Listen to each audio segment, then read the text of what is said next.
Susmita's audio multiverse, সাহিত্যের নবযাত্রা।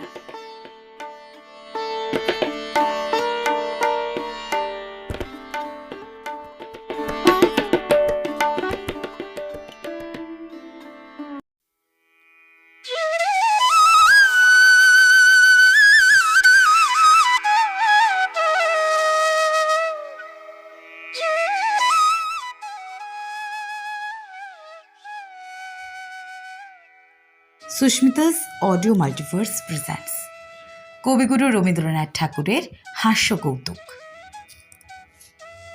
একান্নবর্তী।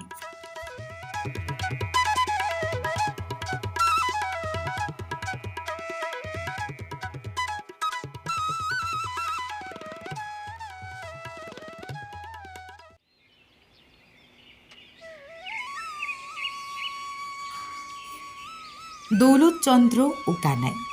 দৌলত বলিল, হৃদয় যখন উদ্দীপ্ত হয়ে ওঠে তখন কোম্পানির দমকল এলেও থামাতে পারে না। একান্নবর্তী পরিবার প্রথা সম্বন্ধে সভায় দাঁড়িয়ে অনর্গল বলতে লাগল। সভাপতি ঘুমিয়ে পড়াতে নিষেধ করবার কেউ রইল না। শেষকালে দুজন ছোকরা এসে দু হাত ধরে আমাকে টেনে বসিয়ে দিলে। সেদিন এত উৎসাহ হয়েছিল। কানাই বললে, বটে, তা হবার কথাই তো। তা আপনি কি বলেছিলেন? দৌলত বলিল, আমি বলেছিলাম স্বার্থ ত্যাগের একমাত্র উপায় একান্নবর্তী পরিবার। যেখানে পরের অর্থেই জীবন নির্বাহ হয় সেখানে স্বার্থের কোনো প্রয়োজনই হয় না। খবরের কাগজে আমার বক্তৃতা খুব রটে গেছে। তারা সকলেই বলেছে, দুঃখের বিষয় দৌলতবাবুর পরিবারে কেউ নেই, তিনি একলা।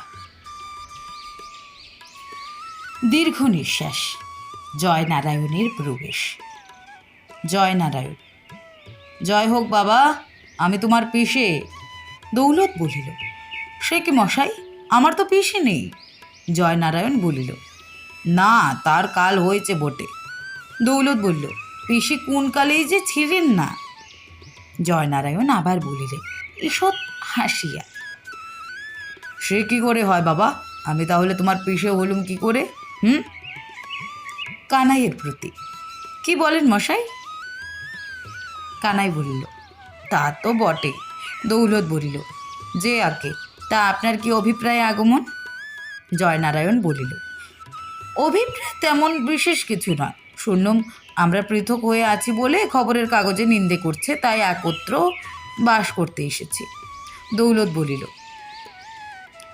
আপনার সম্পত্তি কিছু আছে? জয়নারায়ণ বলল, কিছু নেই, কোনো বালাই নেই, কোনো উৎপাত নেই, কেবল এক খুড়তুতো ভাই আছে, তা সেও এলো বলে। দৌলত বলিল, তা বটে, তার কিছু আছে?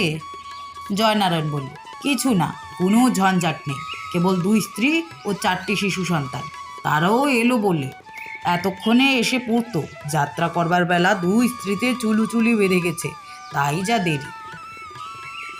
দৌলত বলিল, কানাই, কি করা যায়? জয়নারায়ণ বলিল, তোমাকে কিছুই করতে হবে না, তারা আপনারাই আসবে। ভাবনা কি দৌলত, এত অল্পে কাতর হয়ও না, তারা সন্ধ্যের মধ্যেই এসে পৌঁছবে। রামচরণের প্রবেশ ও ভূমিষ্ঠ হইয়া দৌলতকে প্রণাম। রামচরণ বলিলে, মামা, তোমার বক্তৃতায় বড় লজ্জা দিয়েছ। দৌলত বলিল, কে হে বাপু, কে তুমি? রামচরণ বলিলে, আগে আপনারই ভাগ্নে রামচরণ। স্টেশনে লোক পাঠিয়ে দিন, সেখানে একটি পুটুলি আর বুড়ি মাকে রেখে এসেছি। দৌলত বলিল, এখানে কি করতে আসা? রামচরণ বলিলে, বাস করতে। দৌলত আবার বলিলে, আর কোথাও বাসস্থান নেই? রামচরণ বলিল, একরকম আছে বটে, কিন্তু সেখানে স্বার্থত্যাগ শিক্ষা হয় না। দৌলত বলিল ভীতভাবে, কানাই। কানাই বলিলে, আপনার উপদেশ উনি যে রকম দৃঢ়ভাবে গ্রহণ করেছেন, ওকে বোধহয় নড়ানো শক্ত হবে। নিতাইয়ের প্রবেশ। নিতাই বলিলে, দাদা, চাকরি ছেড়ে এলুম, নইলে তোমার যে নিন্দে হয়। কে আছিস রে? ঝট করে 2টো ডাব পেরে নিয়ে আয় তো, বড় পিপাসা লেগেছে। নদের চাঁদের প্রবেশ। নদের চাঁদ বলিলে, এই লৌ করো, আমার সমস্ত স্বার্থ বিসর্জন দিতে এসেছি।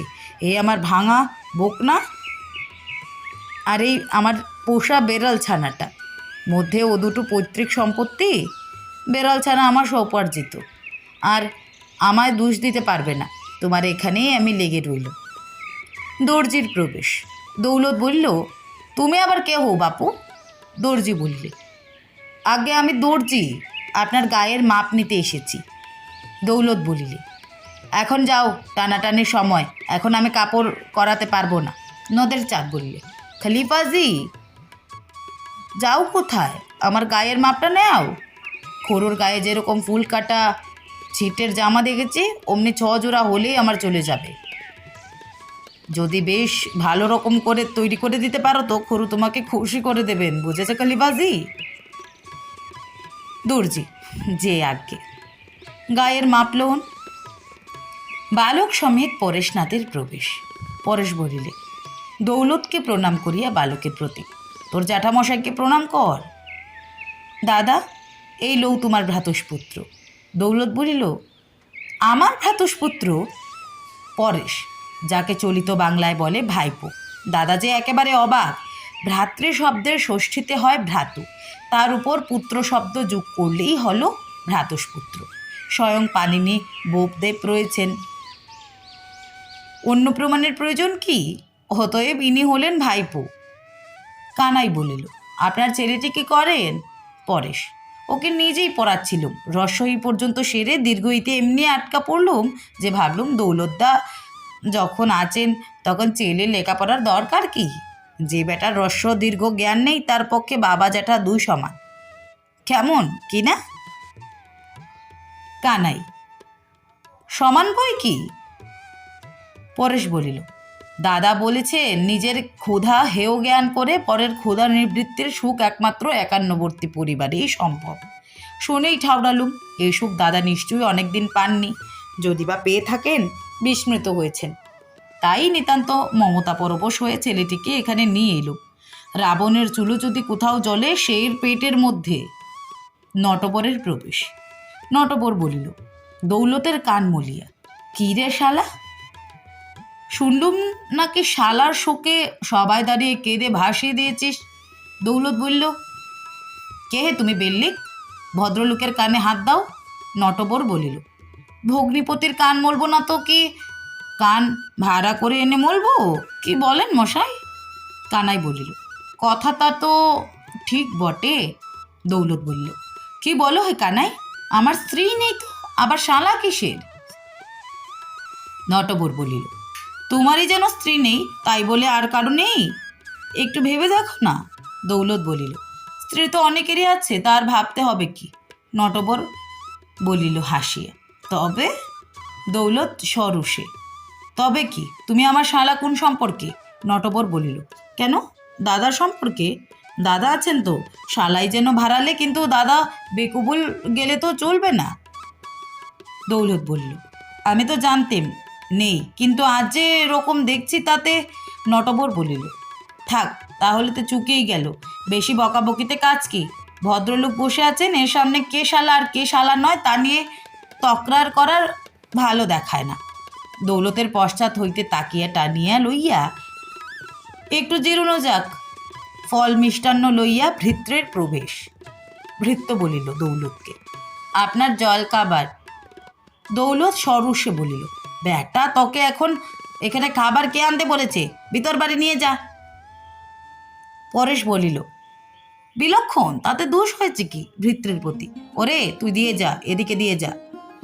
থালা লইয়া আহার আরম্ভ। চুলের মুঠি ধরিয়া বিধুভূষণকে লইয়া দুই স্ত্রীলোকের প্রবেশ। প্রথমা, পুরার মুখো তোমার মরণ হয় না? দৌলত বলিল শশব বেস্তে, এরা কে? জয়নারায়ণ বলিল, বাবা ব্যস্ত হইও না, আমার সেই খুড়তুতো ভাই এসে পৌঁছেছেন। প্রথমা, ও আবাগের বেটা ভূত। দ্বিতীয়া, মার ঝাঁটা মার। দৌলত বলিল, ভাই কানাই। কানাই, সহিষ্ণুতার শিক্ষার এমন উপায় আর কি আছে? প্রথমা, মিনসে বুড়ো বয়সে আক্কেল খুইয়ে বসেছে। দ্বিতীয়া বলিলে, ওগো এত লোকের এত স্বামী মরছে, যমরাজ কি তোমাকেই বলেছেন? দৌলত, বাছারা একটু ঠান্ডা হো।